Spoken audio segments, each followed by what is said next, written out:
Sunanta official present. আমরা এখন চলে এসেছি আলিপুর সেন্ট্রাল জেল মিউজিয়ামে লাইট এবং সাউন্ড শো প্রদর্শনী দেখব বলে। তো চলুন তাহলে ধীরে ধীরে এগিয়ে লাইট এবং সাউন্ড শো প্রদর্শনী দেখে নেওয়া যাক। এখানে আসার আগে আপনারা এই লাইট এবং sound show day time language দেখে তবেই আসবেন। এখন আমি লাইট এবং সাউন্ড শো প্রদর্শনীর সামনে চেয়ারে বসে আছি। চলুন তাহলে প্রদর্শনী শুরু হওয়ার আগে আপনাদেরকে চারিপাশটা একটু ঘুরিয়ে দেখিয়ে দিই। এখানে প্রত্যহ সন্ধ্যা 6:30 থেকে এই লাইট শো শুরু হয়। অনুষ্ঠানের সময়কাল মোটামুটি 40 মিনিট। অনুষ্ঠান চলাকালীন আপনাদের মোবাইল ফোন নীরব বা নিষ্ক্রিয় করে রাখতে অনুরোধ জানাচ্ছি। ফ্ল্যাশ ব্যবহার করে ছবি তুলবেন না।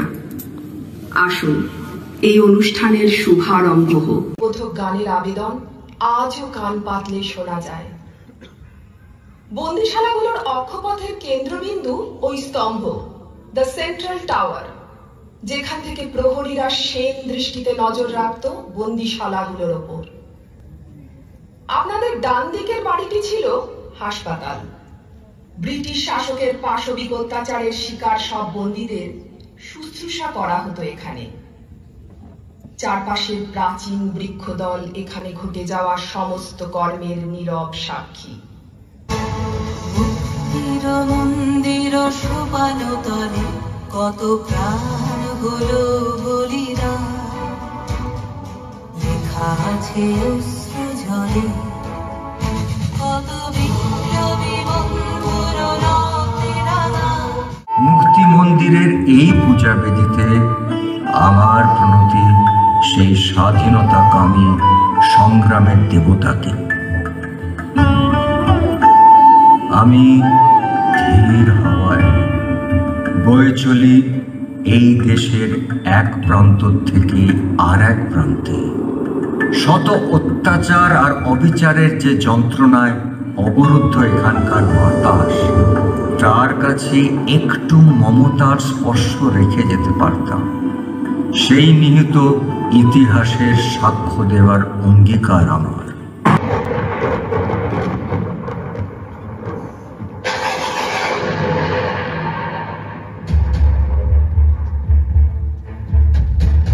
রেশম আর মশলার বণিক ইস্ট ইন্ডিয়া কোম্পানির মানদণ্ড ভারতবর্ষের যে যে জায়গায় প্রথম রাজদণ্ডের স্পর্ধায় উদ্ভূত হয়, এই স্থান তাঁদেরই একটি। কোম্পানির শাসন ক্রমে বিস্তৃত হয়। ব্যবসার স্বার্থে ব্রিটিশ পার্লামেন্ট তাকে অনুমতি দেয় তার নিজস্ব আইন আর বিচার ব্যবস্থা প্রণয়নের। আর বিচার ব্যবস্থা মানেই তো জেলখানার পত্তন। 1810 সালে তাই শুরু হয় আলিপুর জেলের কাজ, আর তারপর থেকে ক্রমাগত বেড়ে যেতে থাকে তার পরিসর। 1864 সালে সারা দেশ জুড়ে সেন্ট্রাল জেল তৈরি হয়। আলিপুর জেলকে সেন্ট্রাল জেল হিসেবে রাখা হয়। কিন্তু ততদিনে এই জেল তাহার কারাগার মাত্র নয়, সে পরিণত হয়ে গেছে স্বাধীনতা সংগ্রামের পীঠস্থান।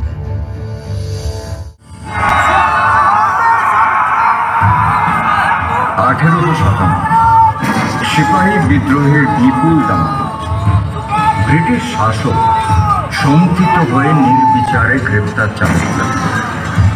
এদেরই একজন মহাসিনুদ্দিন আহমেদ। ইনি সেই বিখ্যাত দুদু মিয়া। ফরাইজি আন্দোলন নামে এক কৃষক আন্দোলনের জনক।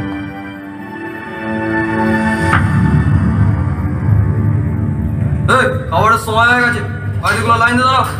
এক নাম্বার 2, একজন এক একবার করে খবর বলো, বেশি খবর তোমার বলো না। দুদু মিয়া সে শুধু ফরিদপুর থেকে কেরা বেড়ে আনছে আপনারে, এই কথা কি সত্য? হ্যাঁ সুজয় ভাই, আমি অহন এক বিপজ্জনক ব্যক্তি। তা তো বটে, জমিদার কোম্পানির ট্যাক্স আদায় করার নামে প্রজার রক্ত চষে। আপদকালে ভাই আইসা কাজ মিলায় ভাইয়ের সাথে। আরে সকলে যেটা জানে আমিও তাই। এ জমিন ভগবানের দান, তাদের সকলের সমান অধিকার। হক কথা।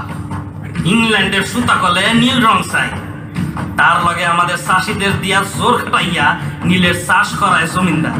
মহাজনের কর্জের ফেরে হত্য গরিব প্রজা জবাই হয় দুই তরফে। যাদের শরীরে শুধু অস্থি চর্মসার, তারে কি আর জবাই করে কও? যার সম্বল নাই কিছুই, তার হারাবার কি থাকে আর? আইব দলে দলে, এই চৌগাছা টিকা, নদিয়া টিকা, আইব সব ফুল্লাটি, পাবনা, মুর্শিদাবাদ টিকা। নীল বিদ্রোহের ঘর উড়ায় নিয়ে যাবে সব জমিদারতে। সেই দিনের জন্য প্রস্তুত হও আমার কৃষক ভাই।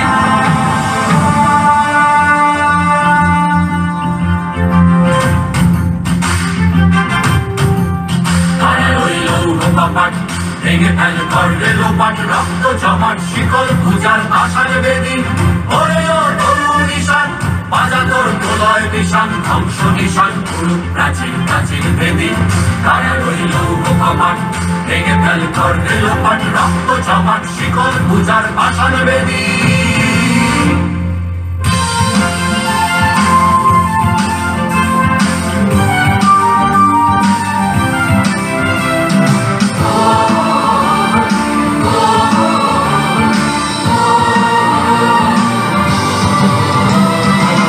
কাজলের বাজনা বাজা, কে মালিক এসে রাজা। কাজলের বাজনা বাজা, কে মালিক এসে রাজা। কে দেয় সাজা মুক্ত স্বাধীন সত্যকে, কে দেয় সাজা মুক্ত স্বাধীন সত্যকে। মায়েতে হাসি, ভগবান করবে ফাঁসি, সর্বনাশী শিখায় দিদিন তথ্যকে। কানে রইল কপাট, ভেঙে ফেল করবে লোপাট, রক্ত জমাট শিকল পূজার আশার বেদি। ওরে ও তরুণ নিশান, বাজানোর প্রলয় নিশান, ধ্বংস নিশান করুন প্রাচীর প্রাচীর বেদি। কানে রইল কপাট, ভেঙে ফেল করবে লোপাট, রক্ত জমাট শিকল পূজার আশার বেদি। রক্ত জমাট শিকল পূজার আশার বেদি, রক্ত জমাট শিকল পূজার আশার বেদি। সত্যি ছেয়ে গেল দেশের আকাশ নীল বিদ্রোহের ঘনঘটায়। বাধ্য হলো ব্রিটিশ সরকার নীল করের অত্যাচারের ইতিবৃত্ত খতিয়ে দেখতে। তৈরি হলো নীল কমিশন 1860 সালে। 1862 সালে মারা গেলেন দুদু মিয়া। কিন্তু যে লড়াই তিনি শুরু করেছিলেন তা থেমে তো গেলই না, বরং দ্বিগুণ তেজে প্রজ্বলিত হয়ে ছড়িয়ে গেল দিকে দিকে। 1905 দেশ জুড়ে বিপ্লবের দিকে দিকে আগুন। তারই মধ্যে হিন্দু মুসলমানের বিভেদ তৈরি করতে লর্ড কার্জনের বঙ্গভঙ্গের ঘোষণা। বিক্ষোভে উত্তাল সারা দেশ। বিলিতি জিনিস বর্জন করা শুরু। জন্ম নিল স্বদেশী আন্দোলন। ব্রিটিশ সরকার সিদ্ধান্তে অনড়। জনরোষ উত্তাল হয়ে উঠল। স্বদেশী আন্দোলনের রূপ বদলে গেল স্বাধীনতা আন্দোলনে। গুপ্ত হত্যার শিকার হিসাবে বেছে নেওয়া হল কুখ্যাত ব্রিটিশ অফিসারদের, যাদের একজন ম্যাজিস্ট্রেট ডগলাস কিংসফোর্ড।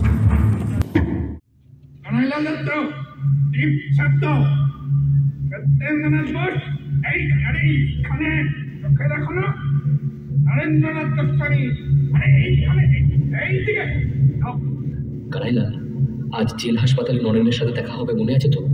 থাকবে না? আন্দোলনের শত্রু সে, রাজসাক্ষী হয়েছে জেল থেকে ছাড়া পাওয়ার জন্য। বেঈমান। কিছুতেই না, ওকে রুখতেই হবে। হ্যাঁ জানি, ওর মুখ বন্ধ করে দিতে হবে চিরদিনের জন্য। আমার রিভলভার তৈরি, তোমার? অগ্নিযুগের হুতাশন আহুতি চাই, তৈরি আমিও।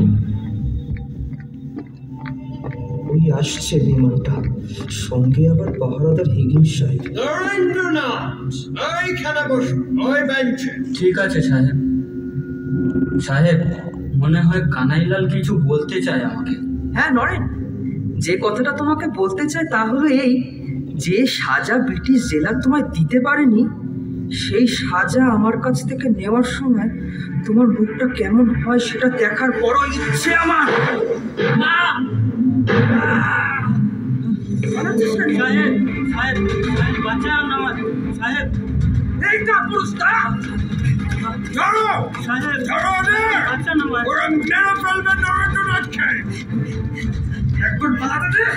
সবটাকে কুচি কুচি কুচি করে রাখবো।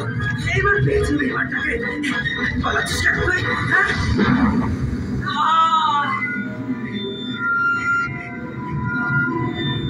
ফেললে কানাইলাল, শাস্তি পাবে তুমি, পাবে। আমি তৈরি। আমি সকলকে জানিয়ে যেতে চাই, বিশ্বাসঘাতকের পুরস্কার মৃত্যু।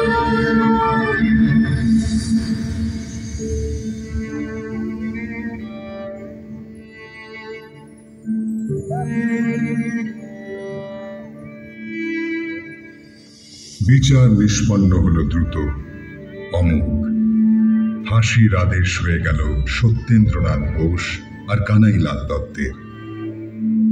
1908 সালের 10ই নভেম্বরের ভোরবেলা এই পথ দিয়ে তৃপ্ত হেঁটে গেলেন স্বাধীনতার দুই বীর সৈনিক, মৃত্যুবরণ করে অমরত্ব লাভ করতে।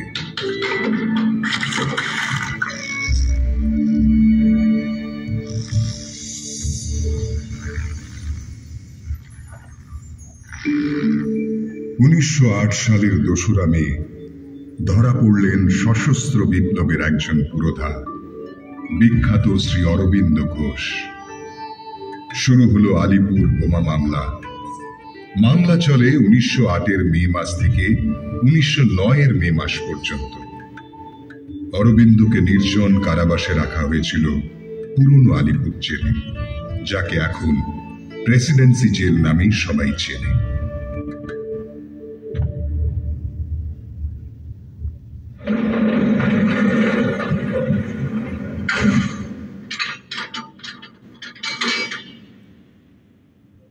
খাঁচায় বন্ধ এই আমি, ওই গড়াদের বাইরে দেখি শুধু এক বৃদ্ধ মহাবটের এক টুকরো ছবি।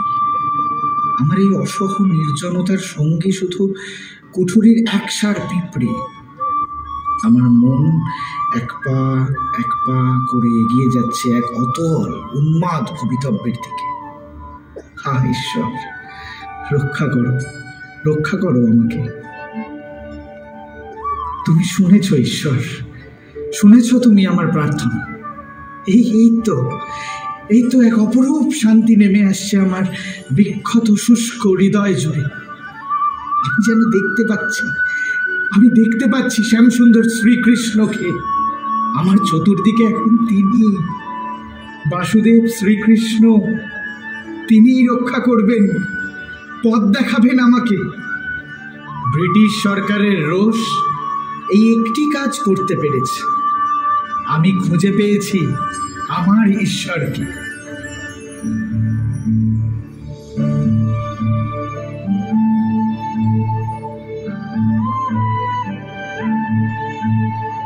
মামলা থেকে খালাস করা হলো অরবিন্দকে। স্মরণীয় এই মামলায় অরবিন্দের হয়ে সওয়াল করেছিলেন চিত্তরঞ্জন দাস। অরবিন্দকে দেখিয়ে সেদিন বলেছিলেন তিনি, এই মানুষটি আজ আদালতের কাঠগড়ায় নয়, দাঁড়িয়ে আছেন ইতিহাসের কাঠগড়ায়। একে মনে রাখবে সবাই, দেশভক্তির কবি, জাতীয়তার পথপ্রদর্শক আর মানবতার উদ্গাতা বলে। বিপ্লবীদের উদ্দীপনায় সারা দেশের মাটি কেঁপে উঠেছে তখন। ব্রিটিশ শাসনের বিরুদ্ধে যে কোনো প্রতিবাদ দাবিয়ে রাখা চাই। আর জেলখানা ছাড়া কোথায় বা রোধ করা যাবে প্রতিবাদের কণ্ঠস্বর? 1906 সালে তাই শুরু হলো নিউ আলিপুর সেন্ট্রাল জেল নির্মাণের কাজ, নজরদারির আধুনিক কায়দা কানুন মেনে।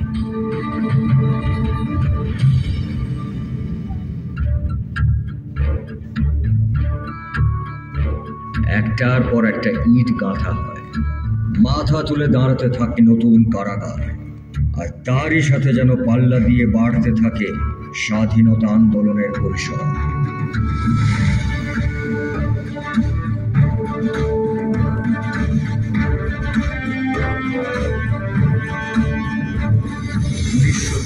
সালে পুরো দমে চালু হয়ে গেল জেলখানা, আর স্রোতের মতো সেখানে আসতে শুরু করলো বীর স্বাধীনতা সংগ্রামীর দল। বুকে তাদের স্বরাজের দীপ্ত আগুন, মিলিত কণ্ঠে তাদের ব্রিটিশ বিরোধী স্লোগানের বজ্র নির্ঘোষ।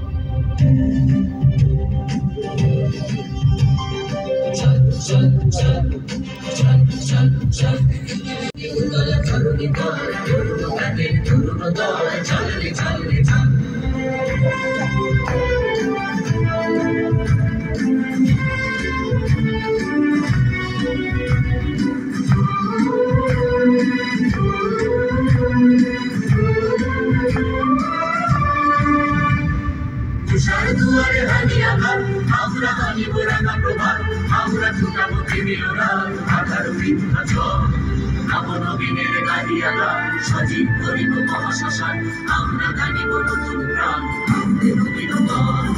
চলে নৌজওয়ান সোনের ভাঙিয়া গান, চলে নৌজওয়ান সোনের ভাঙিয়া গান, মৃত্যু তরুণ দুয়ারে দুয়ারে জীবনে আমরে ভাঙা গান, চলবে চলবে চাঁদ আমরে ভাঙা গান, চলবে চলবে চাঁদ, চল চল চল চল চল চল চল চল চল চল চল চল।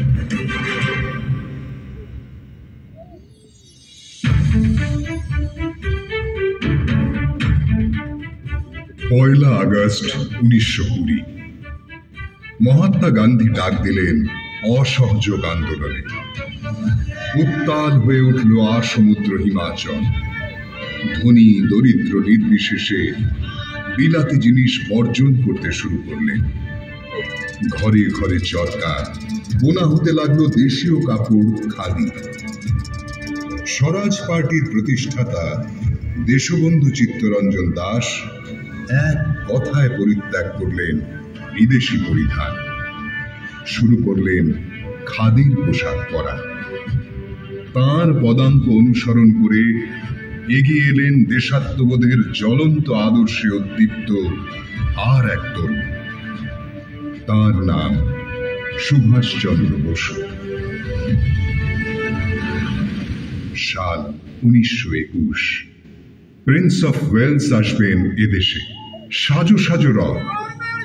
সমস্ত অভ্যর্থনা সমারোহ বয়কট করতে রাতারাতি আন্দোলন গড়ে তুললেন সুভাষচন্দ্র। অচিরেই তাকে গ্রেপ্তার করে নিয়ে আসা হলো আলিপুর জেলে।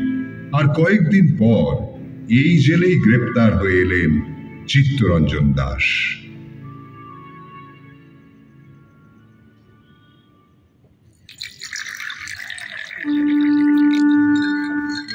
চা বড় ভালো বানিয়েছ সুভাষ।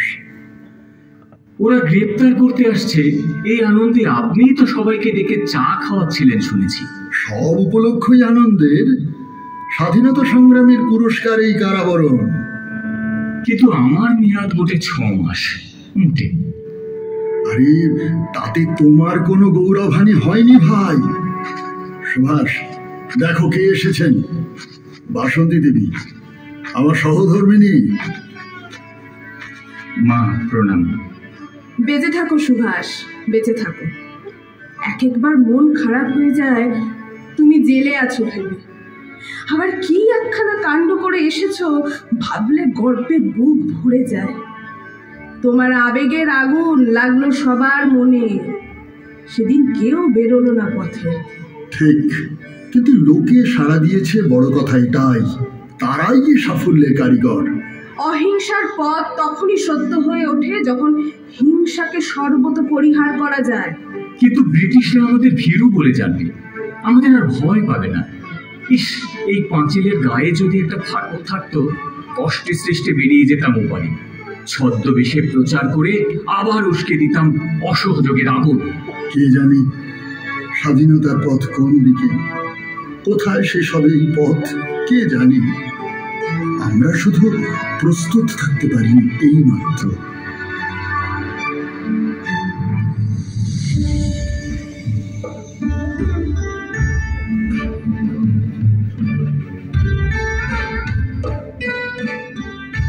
চিত্তরঞ্জনকে আচার্য বলে মানতেন।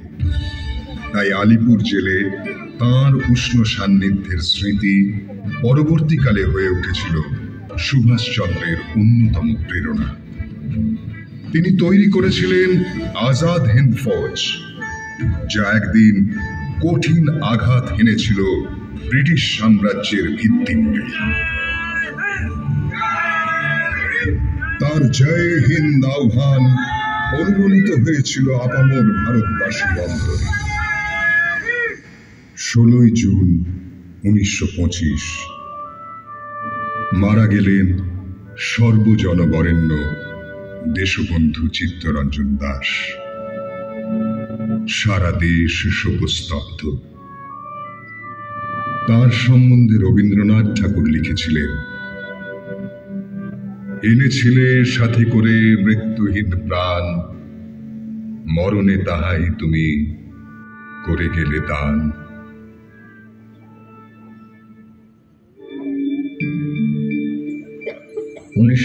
সালের আগস্ট মাসে আরো অনেক বরেণ্য নেতাদের সঙ্গে গ্রেপ্তার হলেন বিখ্যাত চিকিৎসক ডাক্তার বিধানচন্দ্র রায়। তাঁর অপরাধ ছিল তিনি কংগ্রেস ওয়ার্কিং কমিটির সভায় অংশ নিয়েছিলেন। সরকারের কাছে এই ঘটনা ছিল আইন ভঙ্গের নামান্তর। তাকে 6 মাসের বিনাশ্রম কারাদণ্ডে দণ্ডিত করে পাঠানো হয় আলিপুর জেলে। এখানকার জেল হাসপাতালে 120 জন রোগীর চিকিৎসা করার ব্যবস্থা ছিল। তাদের দেখভাল করতে বিধানচন্দ্র নিজেই চেয়ে নিলেন কাজ, জড়িয়ে পড়লেন হাসপাতালের সঙ্গে।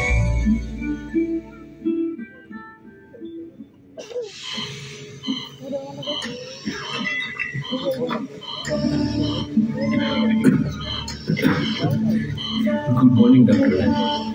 রোগীরা তো একেবারে আপনার পথ চেয়ে বসে আছে। জয়, হাসপাতালের কাজ আছে তাই বেঁচে গিয়েছি। হাত দুটোকে সচল রেখেছি আর স্টেথোস্কোপ কাজে লাগিয়েছি রোগীদের হৃদস্পন্দন নয়, হৃদয়ের স্পন্দন শুনতে।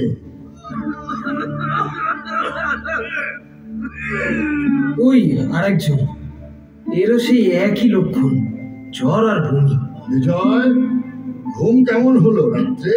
আমার কথা বাদ দিন ডাক্তারবাবু, এই কাশি সারবার নয়। জ্বর তো নেমে গেছে দেখছি। দেখি বুকের অবস্থা।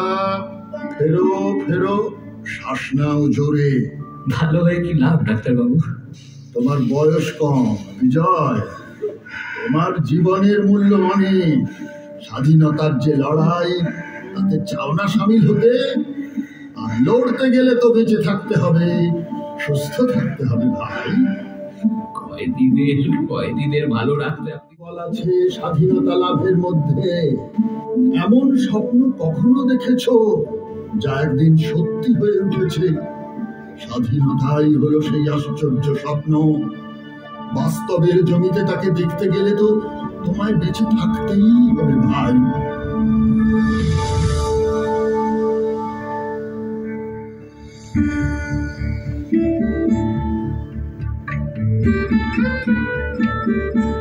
অব্যর্থ রোগ নির্ণয়, সময় মেনে ওষুধের প্রয়োগ আর রোগীর সাথে মমতাময় সম্পর্ক স্থাপন, এই 3 মন্ত্রে তিনি বাঁচিয়ে দিয়েছিলেন বহু অমূল্য প্রাণ।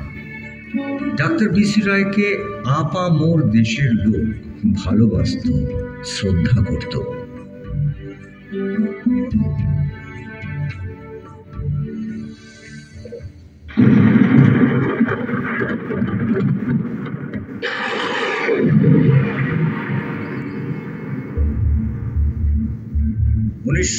সে এক উত্তাল সময়।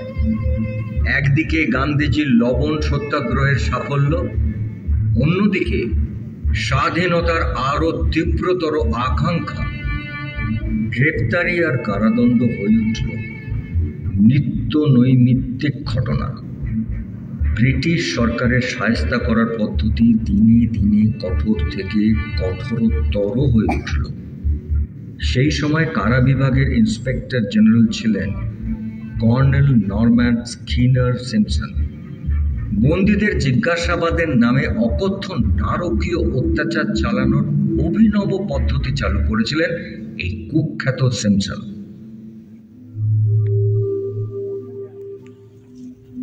কত বউ বিপ্লবী তুমি দেখবো আজ, এমন লেসন দেব যে মনে থাকবে সারা জীবন।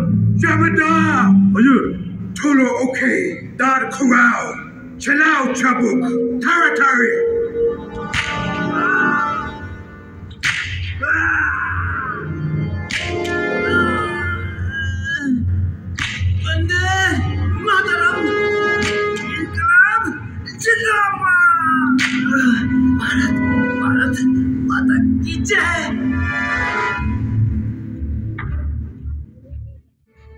সুভাষচন্দ্র বসুর বেঙ্গল ভলেন্টিয়ার্স থেকে 3 ডাকাবু তরুণ বিনয় কৃষ্ণ ঘোষ, বাদল গুপ্ত এবং দীনেশ চন্দ্রগুপ্ত দিনে দুপুরে রাইটার্স বিল্ডিং এর এক দুঃসাহসিক অভিযান চালিয়ে হত্যা করলেন কর্নেল সিমসনকে। ব্রিটিশ সাম্রাজ্যবাদের অহংকার ধুলোয় মিশে গিয়েছিল সেদিন। গ্রেপ্তারি এড়াতে 3 জনই আত্মহননের পথ বেছে নেন। বিনয় আর বাদল মারা গেলেও দীনেশকে বাঁচিয়ে তোলা হয়। বিচারের জন্য আনা হয় তাকে আলিপুর জেলে। সব লাইন দিয়ে হাজির হলো, চলো এক এক করে সব দাঁড়িয়ে বলো, শুরু করো। 2, 3। গোধূলির অস্তরাগ এই জেল কুঠুরিও রাঙিয়ে যাচ্ছে তার শেষ আলো দিয়ে। গ্রীষ্ম বিদায় নিচ্ছে। আমি এখন থেকেই যেন বাতাসে বর্ষার মেঘের গন্ধ পাচ্ছি। আরে, আমি তো ভুলেই যাচ্ছিলাম। প্রহরী, একটু কাগজ দেবে ভাই? আর কত লিখবে শুনি? চিঠি লিখে যাচ্ছে কেবল পাতার পর পাতা। এই নাও, ধরো তোমার কাগজ। ধন্যবাদ। কত কিছু বলার আছে, কত কিছু ভাগ করে নেওয়ার, কত কিছু ভাবার আছে, আছে কত পরিকল্পনা। বন্দুক নিয়ে তো মানুষ মারতে বেরিয়েছিলে, সিমসন সাহেবকে তো মেরেই ফেললে। এসবের কথা তখন ভাবলে পারতে। না না না না, সিমসন মানুষ নয়, নরপিশাচ। ও মানুষ মারত, অত্যাচার করত, বিকলাঙ্গ করে দিত সকলকে। ক্ষমতায় যারা আছে তারা কেউ ওকে আটকাতে পারেনি। কাউকে না কাউকে সেই কাজ তো করতেই হতো। নরপিশাচ নিধনের জন্য প্রয়োজন হয় নৃসিংহ অবতারের। হাসি কাঠে ঝোলার সময় এলে বুঝবে ওখানে কোনো ক্ষমা নেই। ক্ষমা? কে চায় ক্ষমা? আমি চাই স্বাধীনতা। মৃত্যু আমার চিরসখা, এসেছে সে দুয়ারে আমার, অনন্ত জীবনের সে চালক, তাকে প্রণতি জানাই। দীনেশ চন্দ্রগুপ্ত, তোমার সময় হয়ে গেছে। আমি প্রস্তুত। ছোটদা শোনো, আমার কোনো দুঃখ নেই, বেঁচে থাকা আনন্দের, কিন্তু মরতে পারা কখনো কখনো তার চেয়েও বেশি আনন্দের। মৃত্যু অবশেষে মুক্তি দেবে আমাকে। দীনেশ চন্দ্রগুপ্ত, তোমার শেষ ইচ্ছে কিছু আছে? সেই গভীর ঘুম ঘুমোতে চাই আমি, যা পৃথিবীর সব জ্বালা যন্ত্রণা মুছে দিতে পারে। আমার মৃত্যুতে কেউ যেন চোখের জল না ফেলে। আমায় ভালোবাসো যারা, তারা বিলাপ করো না। অসহায় অশ্রু জলে আমার আত্মা।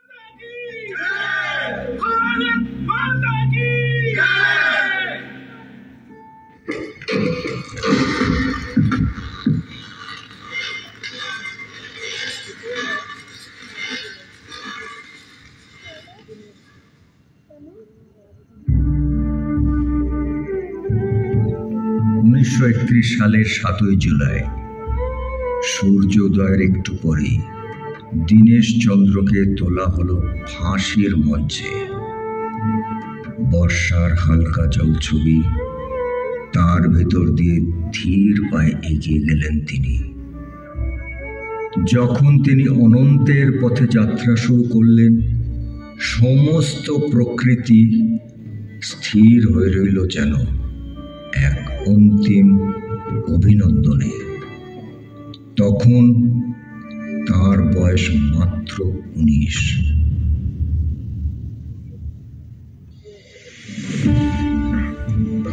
1934 সালের জানুয়ারি মাসে কলকাতায় আসেন জওয়াহরলাল নেহরু এবং একটির পর একটি জনসভায় ব্রিটিশ সরকারের সাথে সম্পূর্ণ অসহযোগের পথে যাওয়ার আর্জি জানান সবাইকে।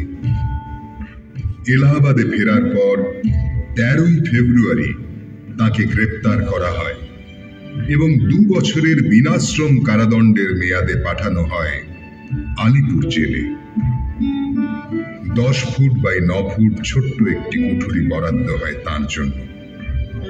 এখানেই তার মেয়ে ইন্দিরা আসতো তার সঙ্গে দেখা করতে।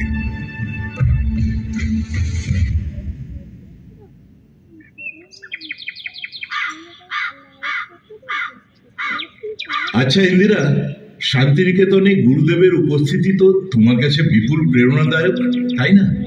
হ্যাঁ বাবা, সত্যিই তাই। কিন্তু যাই বলুন, আপনাকে আবার জেলের ভেতর বন্দি দেখতে আমার খুব খারাপ লাগছে। 7 বার ইন্দিরা, এই নিয়ে 7 বার। যখনই কোনো কিছু দানা বেঁধে ওঠে ওরা সঙ্গে সঙ্গে আমাকে জেলে পুরে দেয়। আর আমার মনে হয়, ইস, আমি যদি আরেকটু বড় হতাম তাহলে আপনার জায়গা নিয়ে আপনার কাজকে এগিয়ে নিয়ে যেতাম। আসবে ইন্দিরা, আসবে, তোমার সময় আসবে। জানেন, স্বাধীনতা আনার জন্য যারা অবিরাম কাজ করে চলেছেন তাদের আর আপনাকে দেখে আমি কত কি যে শিখছি। জনগণ, আমাদের দেশবাসী ইন্দিরা, তাদের কথা শোনো। আমি তাদের কথা শুনি, তাদের দুঃখ বুঝতে পারি। হ্যাঁ, আপনি ঠিক বলেছেন বাবা। আমি কলকাতার রাজপথ দিয়ে হেঁটে যাই, দেখি সভায় মিছিলে অগণিত মানুষের ভিড়। এ তো একান্তভাবে তাদের নিজেদের লড়াই। দেশের আকাশে বাতাসে ছড়িয়ে পড়ে এই প্রত্যয়ের অনুরণন। নিজেদের অন্তরের অন্তঃস্থলে সকলে অনুভব করছে তার রেশ। সকলে জেনেছে তাদের স্বাধীনতার দিন আগত। মাবই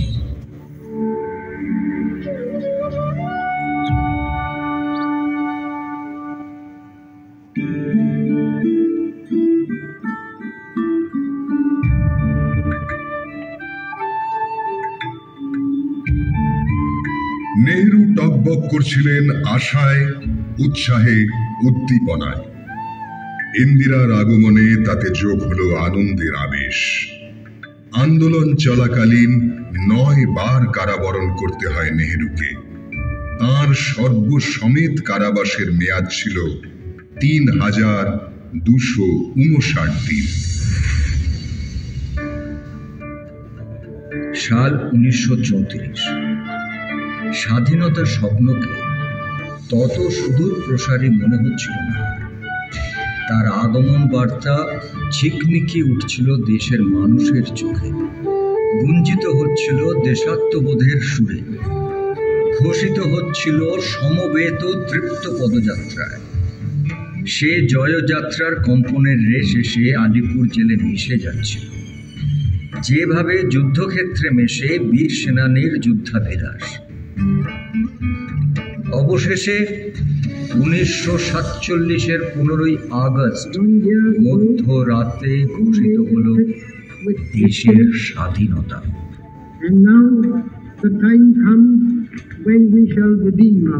জওহরলাল নেহরু হলেন স্বাধীন ভারতের ত্রিবর্ণ রঞ্জিত পতাকা। যে শহীদদের বলিদানের মূল্যে এই স্বাধীনতা পেয়েছি, আজ স্মরণ করি তাঁদের ভালোবাসায়, বিনম্র শ্রদ্ধায়। তাদের স্বপ্নই স্বাধীন ভারতের সবর উত্তরাধিকার।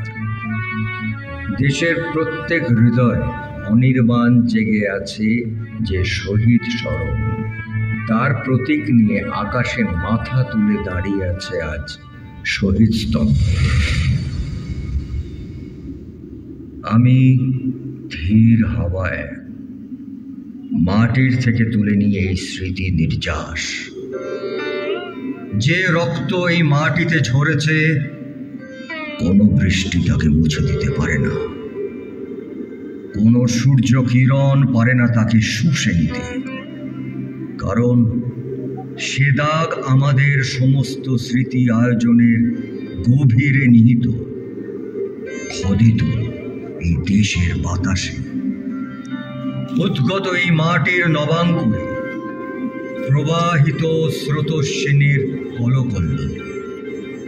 বহমান জীবনের সেই সুর বাজে শিশুদের মুক্ত প্রাণের হাসিতে, তাদের উজ্জ্বল আনন্দে, কারণ সেই অনাগতের জন্যে একদিন প্রস্তুত করা হয়েছিল এই জমি, এই অধিকার। लड़ाए जा, खुशी के गीत गाए जा, ये जिंदगी है कौम की तो कौम पे लुटाए जा, लड़ाए जा, खुशी के गीत गाए जा, ये जिंदगी है कौम की तो कौम पे लुटाए जा।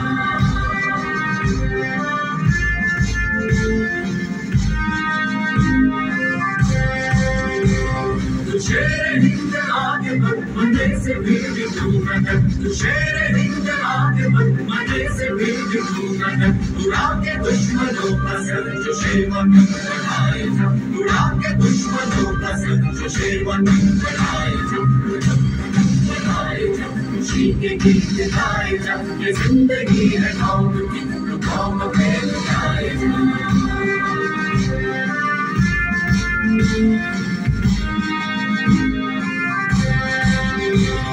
तेरी हिम्मत बढ़ती रहे, खुदा तेरी सुधार है, तेरी हिम्मत बढ़ती रहे, खुदा तेरी सुधार है, जो सामने तेरे अड़े तो खाक में मिलाए जा, जो सामने तेरे अड़े तो खाक में मिलाए जा, लड़ाए जा, खुशी के गीत गाए जा, ये जिंदगी है कौम की तो कौम पे लुटाए जा, लड़ाए जा, खुशी के गीत गाए जा, ये जिंदगी है कौम की तो कौम पे लुटाए जा।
আলিপুর জেল মিউজিয়ামের এই পার্ট 1-এর ব্লগটি শুধুমাত্র লাইট এবং সাউন্ড শোর জন্য তৈরি করা হয়েছে।